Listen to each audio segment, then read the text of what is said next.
تخيلوا اكو مدينة كاملة كانت عايشة، ناس، اسواق، معابد، حضارة، وفجأة راحت، اختفت، لا ظل ولا خبر ولا حتى خرابها باقي. والمفاجأة رجعت تطلع بعد آلاف السنين، مثل الشبح اللي يطلع من جو الماي. مرحبا، أنا عثمان، واليوم قصتنا عن مدينة هيراكليون.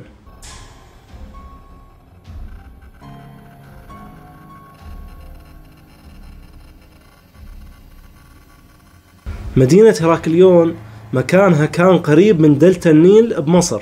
كانت مدينة مزدهرة بكل معنى الكلمة، تمثل البوابة اللي يدخل منها كل شيء لمصر، تجارة، أفكار، وحتى ديانات من أماكن بعيدة. يقولون إنه هيرودوت المؤرخ اليوناني المشهور زار المدينة بنفسه قبل آلاف السنين، قال شاف بيها معابد ضخمة، وكان اكو تماثيل ارتفاعها يوصل 5 أمتار من الذهب والجرانيت، وتماثيل ثانية الملك بطليموس والملكة كليوباترا. المدينة كانت تعيش فترة ذهبية، الناس بيها من كل الأعراق، مصريين، إغريقيين، فينيقيين. الأسواق مزدحمة، السفن متراصفة على طول الساحل. بس كل هذا الجمال اختفى. يوم من الأيام صار زلزال قوي، وبعده فيضانات عجيبة، المي ارتفع، والأرض اللي أصلا كانت رمل وطين بدأت تتهدم شوي شوي، وقامت البنايات تنهار وحدة ورا الثانية. الناس حاولوا ينجون بس أغلبهم ما لحقوا. المدينة اختفت كأنها ما كانت موجودة أصلا، وظلت القصة مجرد حكاية الناس يسمعون بيها بس ما حد يقدر يثبتها.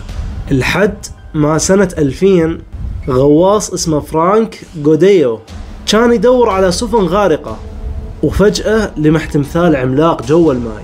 الغواصين قاموا ينزلون يكتشفون شي ورا شي، لقوا أكثر من 60 سفينة غارقة، عملات ذهبية، مجوهرات، وتماثيل ضخمة، ولقوا كتل حجرية مكتوب عليها نقوش فرعونية ويونانية.